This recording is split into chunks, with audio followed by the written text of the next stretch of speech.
प्रथम शैलपुत्री ते द्वितीय ब्रह्मचारिणी तृतीय चंद्रघंटा ते कुष्मांडा चवती असे पंचम स्कंद माता ती षष्ठ कात्यायनी असे सातवी कालरात्री ती महागौरी ती अष्टमा नवम सिद्धदात्री ती नवदुर्गा यशस्विनी। सर्वांचं माझ्या चॅनलमध्ये खूप खूप स्वागत आहे। तर बघा फुलोरा कशा पद्धतीने आपल्याला बनवायचा आहे आणि कितव्या माळेला आपल्याला फुलोरा बांधायचा आहे। तर काही चुका होत असतात तर त्या चुका करायच्या नाही। तर या पद्धतीचा आपला आजचा व्हिडिओ आहे। फुलोरा बनवत असताना तो कशा पद्धतीने बनवायचा, केव्हा बनवायचा किंवा विसर्जन पण केव्हा करायचा हे सुद्धा मी आपल्या व्हिडिओच्या माध्यमातून तुम्हापर्यंत माहिती पोहोचवणार आहे। तर बघा फुलोरा जो असतो तो एक प्रकारचा नैवेद्य आहे। देवीला नैवेद्य आपण जो चढवत असतो तो फुलोरा आहे। म्हणजे याच्यामध्ये काही कुळाचार वगैरे काही नाही। तर पण कसं असते माहिती आहे ना, काही ठिकाणी काही कुळाचाराप्रमाणे फुलोरा चढवला जातो, तर काही ठिकाणी नवसाचा फुलोरा असतो, तर त्या पद्धतीचा फुलोरा तो बनवला जातो, म्हणून याच्यामध्ये तफावत येऊ शकते। तर बघा पहिल्या दिवशी चढवला जातो, कधी कधी तृतीयेला, कधी पंचमेला, नंतर सप्तमी, अष्टमी आणि नवमी ह्या ज्या तिथी असतात याला आपल्याला फुलोरा देवीला चढवायचा असतो। तर तो हा कुळाचाराप्रमाणे असतो। काही ठिकाणी शेवटच्या दिवशी नवमीच्या दिवशी सकाळी फुलोरा बनवतात, घटावरती बांधतात आणि संध्याकाळी जेव्हा आपण घट हलवतो तेव्हा तो फुलोरा प्रसाद म्हणून सगळे जण खातात। तर तो खाणं म्हणजे तो त्याच्यावर काही बसत नाही, मच्छर वगैरे काही हे ते बसत नाही, तर तो प्रसाद म्हणून खाणं शक्य आहे। तर काही ठिकाणी कसं होते नवरात्रीच्या पहिल्या दिवशीच फुलोरा बांधला जातो, तर तो कसं 9 दिवस बांधलेला असतो, त्याच्यानंतर मग तो खाण्यास योग्य राहत नाही, तर मग तो नदीमध्ये विसर्जन म्हणजे प्रवाहित जे पाणी असते त्या पाण्यामध्ये तो सोडला जातो। तर या पद्धतीने काही काही ठिकाणी कुळाचार असतो। तर बघा फुलोरा बनवत असताना आपल्याला काय दक्षता ठेवायची आहे तर ते मी तुम्हाला आज आपल्या व्हिडिओमध्ये सांगणार आहे। तर बघा भाग जिथे बदलतो त्यानुसार आपल्या प्रथा सुद्धा बदलत असतात। तर त्या जिथे तुमच्याप्रमाणे कुळाचाराची पद्धत असेल या फुलोऱ्यासाठी तर त्या पद्धतीनेच तुम्ही बनवा, याच्यात काही बदल करू नका। तर बघा आपल्याला फुलोरा बनवायच्यासाठी गव्हाचे पीठ लागत असते किंवा मग रवा किंवा मग मैदा। पूर्वीच्या काळी सगळ्यात श्रेष्ठ हे गव्हाचं पीठ होतं। जे मोठमोठे घराणे होते त्यांच्याकडे जास्त गहू खायला मिळायचा, गोरगरिबांना तो गहू मिळत नव्हता, म्हणून देवासाठी श्रेष्ठ काय अन्न धान्य आहे नैवेद्यासाठी तर गहू असं पूर्वीचे लोक मानत होते। त्या कारणानं पहिले गव्हाच्या पिठाचा फुलोरा बनवला जात होता। तर आता उपलब्ध आहे, तुम्ही रव्याचा बनवू शकता, मैद्याचा बनवू शकता किंवा मग तिन्ही थोडं थोडं टाकून सुद्धा बनवू शकता, पण गव्हाचा पिठाचा फुलोरा बनवला जातो। प्रत्येक म्हणजे बहुतांश भागामध्ये गव्हाच्या पिठाचाच फुलोरा बनवला जातो। तर कुठे मीठ टाकून बनवला जातो, कुठे अळणी म्हणजे बिना मीठ टाकलेला बनवला जातो, तर कुठे गूळ टाकून बनवला जातो म्हणजे गोड पुऱ्याचा फुलोरा बनवला जातो। तर देवीच्या नैवेद्याला मीठ टाकू नये असं म्हणतात, पण तुमच्या कुळाचाराप्रमाणे जर टाकत असतील तर तुम्ही टाकू शकता, ते आपापल्या कुळाचाराप्रमाणे असते। तर हळद टाकायची असते चिमूटभर। त्यानंतर या फुलोऱ्यामध्ये दागिने असतात, तर ते तुम्हाला मी इथे सांगणार आहे। तर त्याच्यामध्ये आपल्याला काय काय बनवायचं असते बघा, 9 पुऱ्या असतात, तुम्ही 5-7 बनवू शकता, पण असं म्हणतात की नवरात्री ही 9 दिवसाची असते, म्हणून 9 पुऱ्या बनवत असताना जे कणिक मळली जाते गव्हाच्या पिठाची तर ती कडक बनवायची आणि ह्या पुऱ्यासुद्धा कडक बनवल्या जातात आणि तेलामध्ये तळल्या जातात।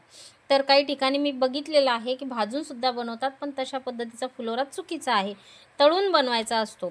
तर त्यानंतर जोडवे बनवायचे, वेणी बनवत असतात, हे सगळं गव्हाच्या पिठापासून बनवायचं असते। त्याच्यानंतर करंडे असतात, तर बघा 2 करंडे बनवत असतात आणि फणी बनवत असतात, त्याच्यामध्ये पानं विड्याची पानं असतात, अशा पद्धतीचे दागदागिने त्यामध्ये बनवल्या जाते। तर बघा काही ठिकाणी मी असं एक लेख वाचला होता की तिथे सांगितलं होतं की पूर्वीच्या काळी जे राजे घराणे होते त्या घराण्यामध्ये लहान बाळ जन्माला यायचं, तर त्याला खेळण्यासाठी तो फुलोरावरती बांधल्या जायचा पाळण्यावरती, म्हणून हा घटेला आपण फुलोरा लावण्याची काही ठिकाणी प्रथा आहे। तर आपल्या कुळाचाराप्रमाणे आपण फुलोरा बनवायचा आणि बांधायचा। प्रत्येक ठिकाणी वाचलं तर नवनवीन आख्यायिका आहे, प्रत्येक ठिकाणी पाहिलं तर याच्या प्रथेनुसार वेगवेगळ्या गोष्टी आहेत. त्या कारणानं जशा आपल्या घरात पूर्वीपासून कुळाचार करत आलेला आहे त्याच पद्धतीने आपल्याला कुळाचार करायचा असतो.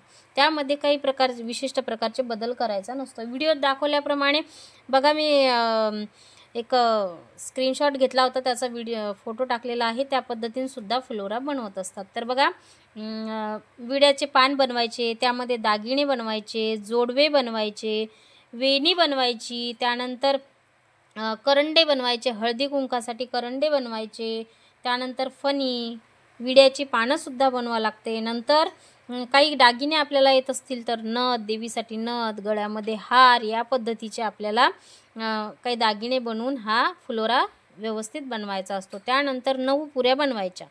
नंतर घटावर आपल्याला एका दोरीमध्ये हे सगळं ओळायचं असते आणि आपल्याला घटावर बांधायचं असते.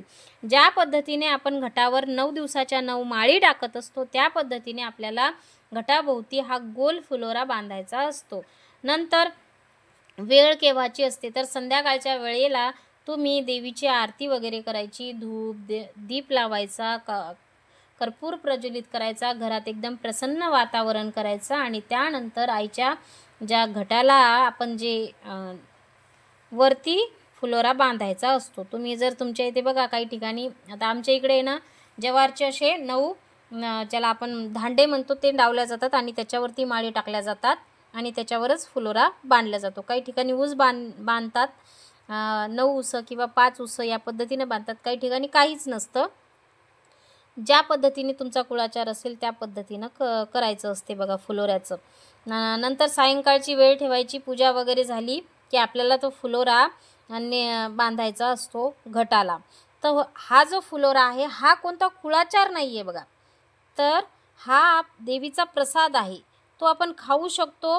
काही भागात काय करतात, तृतीयेला जर फुलोरा असला तर 2 पुऱ्या म्हणजे पहिल्या दिवशी पूर्ण फुलोरा बांधतात, नंतर बाकीचा फुलोरा काढून डब्यामध्ये ठेवतात आणि 2च पुऱ्या देवीच्या घटामध्ये राहू देतात आणि बाकीचा फुलोरा जेव्हा नवरात्र उठेल त्याच्यानंतर घरात प्रसाद म्हणून खातात. तर हा फुलोरा खाताना एक दक्षता ठेवायची, तो बाहेरच्या व्यक्तीला तो फुलोरा द्यायचा नाही. घरातील कुलस्त्री हे दागिने वगैरे खाऊ शकते. घरातल्या जे स्त्रिया असतात त्यांनी हे फुलोरा खायचा असतो. प्रसाद म्हणून घरातील सर्वांनी खाल्ला तरी चालत असतो. तर बघा त्यानंतर असं म्हणतात की जर हा फुलोरा आपण बनवला तर घर गोकुळासारखं भरतं, त्यानंतर धनधान्यानं भरतं, म्हणून तुम्ही आवर्जून हा फुलोरा करायचाच असतो. जर तुमच्याकडे समजा हा फुलोरा बनवत नसतील, आतापर्यंत कोणी बनवला नसेल, तर तुम्हाला जर सुरुवात करायची असेल तर तुम्ही या वर्षीपासून सुद्धा अष्टमीला किंवा नवमीला किंवा सप्तमीला तुम्हाला ज्या पद्धतीनं बनवायचं असेल त्या पद्धतीनं तुम्ही फुलोरा बनवू शकता.